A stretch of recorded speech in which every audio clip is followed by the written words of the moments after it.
told your friend you're not okay? And tell me what's wrong and why you never said you felt that way. Bonjour tout le monde, j'espère que vous allez bien. On se retrouve aujourd'hui dans une vidéo sur les poudres pigmentées dont je vous ai parlé dernièrement. Je suis désolée pour la voix off, je vous l'avais fait en direct, sauf que ces derniers jours, vous le savez, il fait très chaud. Et j'ai mis en route mon ventilateur et dans la vidéo, on avait juste l'impression que j'étais à la mer et qu'on entendait du vent à donf. Donc très clairement, j'ai pas envie de vous faire subir ça, donc je vais faire une petite voix off et on se retrouvera en voix directe en fin de vidéo. Donc la première poudre que je vous propose de découvrir sont les infusions. Donc les infusions sont des poudres mates accompagnées de brou de noix. Donc la brou de noix, c'est tout simplement un pigment naturel marron qui va apporter des taches marron dans vos créations. Comme vous pouvez le voir au niveau de l'image, les petites taches marron, c'est la brou de noix. Donc elles sont sympas, mais je vous avouerai que c'est les poudres que j'aime le moins parce qu'elles apportent justement ce petit côté vintage que je n'aime pas. Seconde poudre, donc les bruchots. Donc les bruchots, c'est une poudre pigmentée colorée, très sympa, mate. Peu importe les poudres que je vais vous présenter, souvent vous avez plusieurs nuances dans votre poudre, hein, et il faut la mélanger entièrement avec de l'eau pour avoir une couleur unie. Donc les bruchots sont sympas, si vous voulez du mat, je vous les conseille. Surtout qu'ils sont pas très chers, 1,99, 1,95 souvent le petit pot de poudre. Donc si vous voyez des sites avec un petit pot de poudre bruchot à 6 ou 7 euros, n'y allez pas, hein. Allez chercher ailleurs, vous payerez beaucoup moins cher. Troisième poudre dont je souhaitais vous parler. Donc les Pixie Powder de chez Cosmic Shimmer. Donc ce sont des, comme son nom l'indique, shimmer, des poudres nacrées pailletées et plein de couleurs.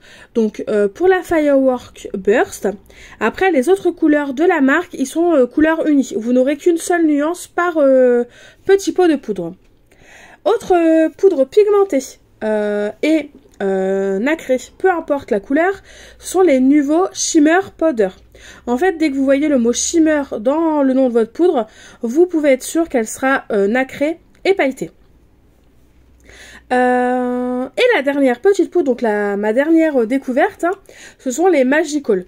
Donc les Magical, vous avez deux versions, une pailletée, enfin nacrée là, et une mate. Je vais vous mettre d'ailleurs à l'écran la version mate. En fait, vous avez le mot flat décrit au-dessus. Et si vous voyez le mot flat, c'est que vous pouvez être sûr c'est qu'elle est mate. Et si vous n'avez pas le mot flat décrit, c'est qu'elle est tout simplement nacrée. Et donc comme je vous disais, vraiment mis à part l'infusion qui a ce petit côté vintage, sinon elles sont assez similaires. Donc après ça va dépendre de votre utilisation, ce que vous souhaitez en faire. Soit vous voulez du nacré, soit vous voulez du mat. Et ça c'est à vous de choisir. Nous allons passer aux techniques d'utilisation. Mais avant de commencer, sachez que peu importe la poudre, vous pouvez faire exactement la même technique. C'est juste que je ne vais pas vous faire 5 fois la même chose pour vous montrer que ça fonctionne avec les 5 couleurs.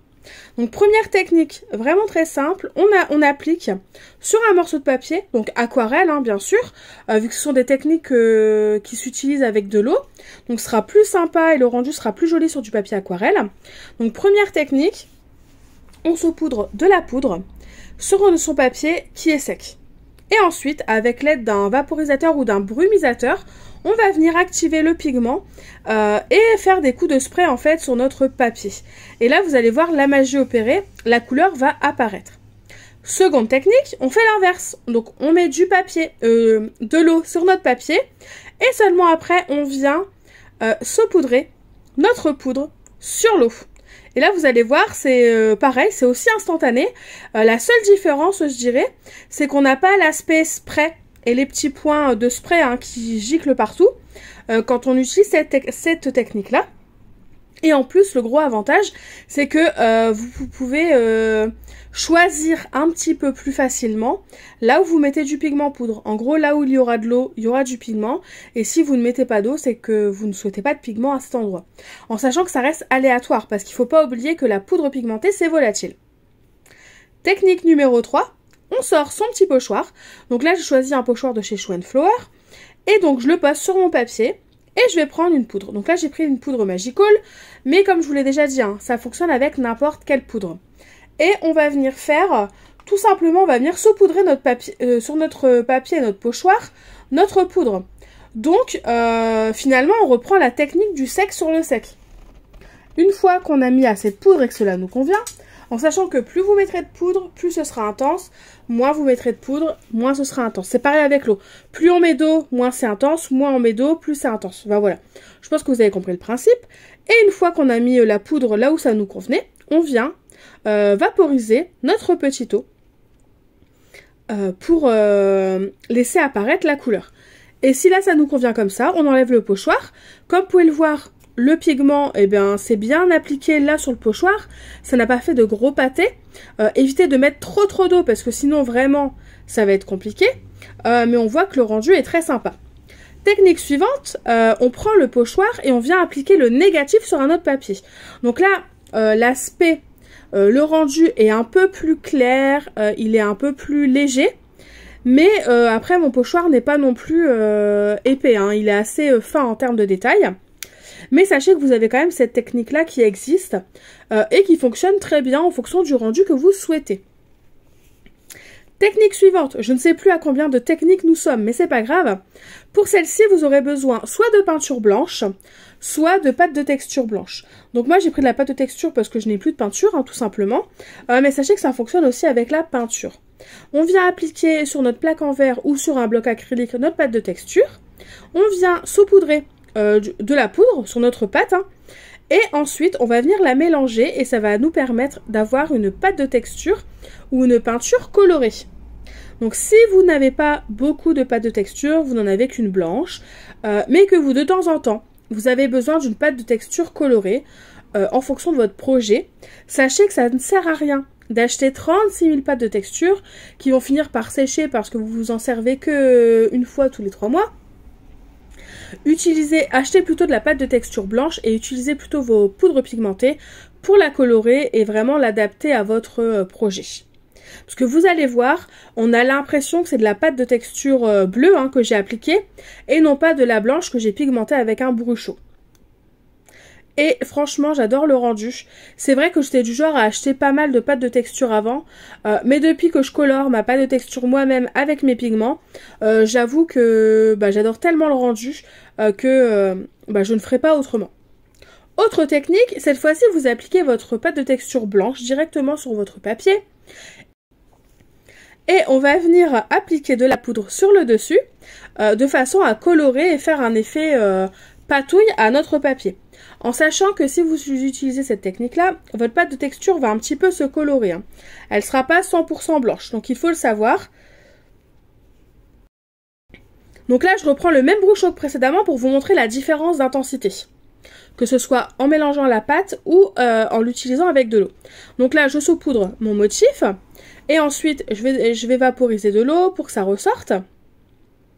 Donc déjà, rien que là, on voit que l'intensité n'est pas du tout la même.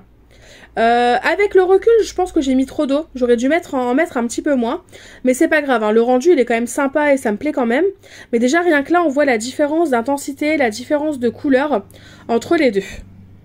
J'essayais de vous montrer que en frottant un petit peu la pâte de texture, celle-ci ne bougeait pas, hein. Une fois qu'elle est sèche, elle est sèche.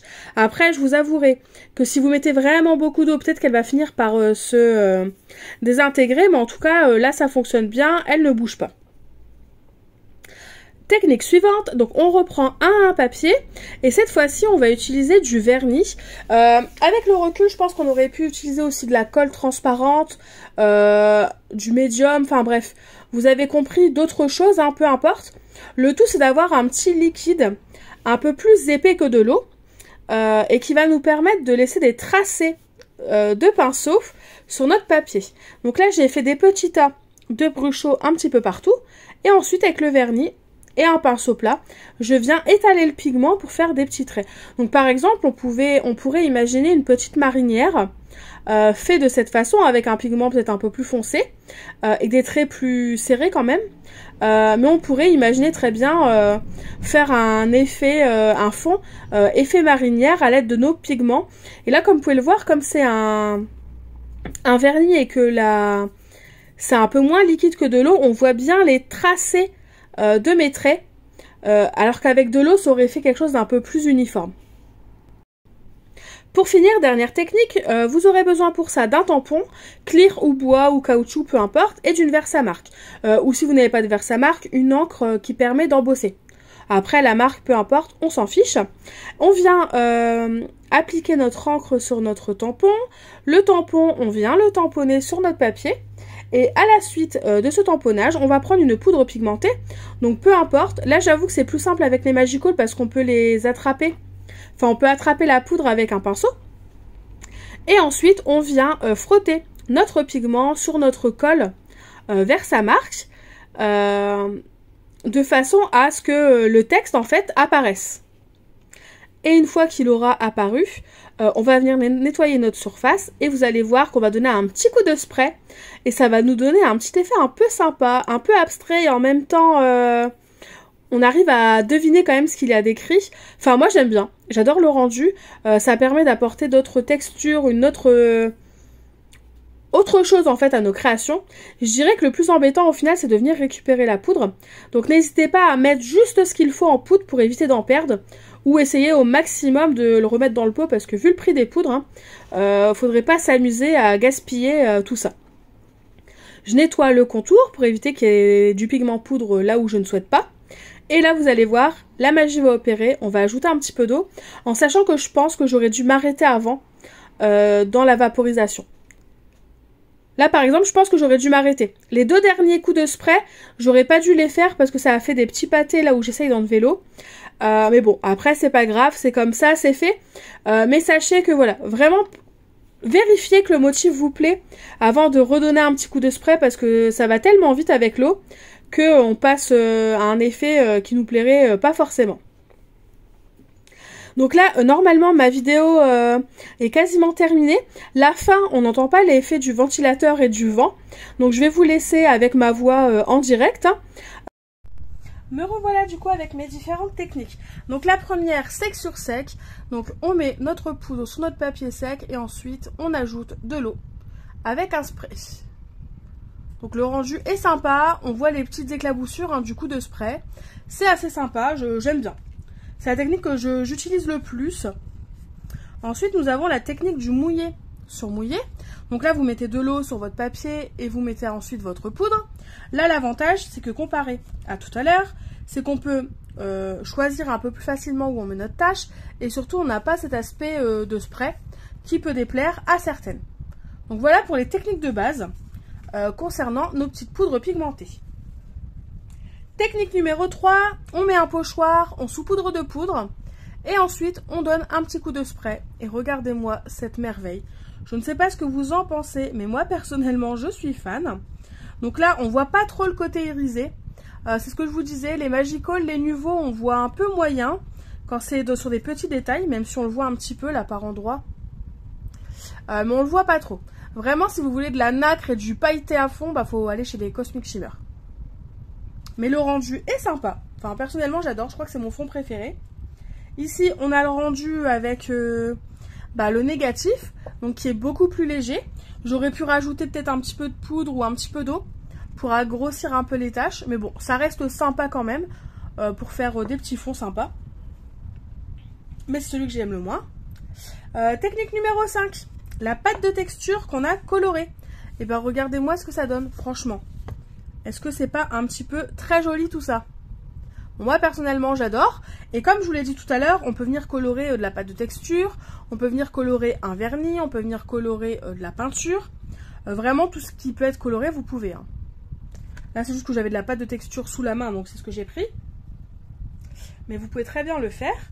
Ensuite on a la pâte de texture qu'on est venu laisser sécher. Et ensuite on a saupoudré du pigment. Donc comme vous pouvez le voir, ça tâche quand même le pigment blanc. Je pense qu'il faudrait peut-être éponger là où on a de la pâte de texture, si vraiment on veut garder la pâte de texture blanche. Mais après, si vraiment vous voulez garder votre pâte de texture blanche, vous faites votre tâche, comme ça. Et ensuite, vous appliquez de la pâte de texture blanche avec un pochoir. Je pense que c'est la meilleure technique pour vraiment avoir la pâte de texture blanche. Mais bon, là, le rendu, il est quand même sympa. Parce qu'on est quand même sur la même couleur. Mais regardez, on n'est pas du tout sur la même intensité.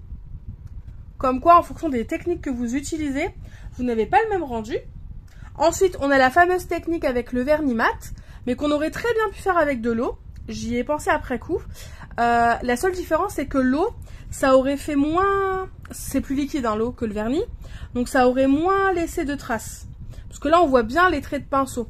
Donc si vous cherchez vraiment un effet coup de pinceau, un vernis mat ou même brillant, ça fera plus le job. Mais vous pouvez très bien reproduire cette technique avec de l'eau, hein, sachez-le. Et ça aurait pu être aussi de la colle. On n'y pense pas, mais du médium ou de la colle transparente qu'on vient appliquer, qu'on vient laisser sécher, ça a le même effet. Ça va même peut-être plus faire tenir les pigments qu'autre chose. Donc voilà ce que ça donne la 7e technique. Et la petite 8e, la petite dernière, là c'est si on veut un effet un petit peu plus... excusez-moi, j'ai toujours mon chat dans la gorge, hein, je suis toujours malade, après 3 semaines, tout va bien. Et donc je disais là, si on veut un effet un petit peu plus flou, et en même temps on veut du texte, on veut quelque chose de moins abstrait, ça fait complètement le job. Je ne sais pas ce que vous en pensez, mais je dois avouer que j'aime bien cet effet où on a splatché. C'est comme si on avait écrit avec de la peinture, il s'est mis à pleuvoir. Et du coup, notre peinture, elle a commencé à s'évaporer, à s'éparpiller un petit peu partout. En tout cas, voilà ma petite vidéo sur les poudres colorées, les poudres pigmentées, comment je m'en sers. Après, il existe certainement d'autres techniques. D'ailleurs, si vous les connaissez, n'hésitez pas à nous les partager en commentaire, parce que ça peut me servir à moi, mais ça peut aussi et surtout servir à toutes les personnes qui regarderont cette vidéo. N'hésitez pas à me dire ce que vous en pensez, si ça vous a donné envie ou pas, du coup, d'investir dans ces petites poudres pigmentées. Si c'est le cas, je serais très contente de le savoir. Et sinon, en attendant une nouvelle vidéo, je vous fais tout simplement de gros bisous et je vous dis à très vite. Bye bye!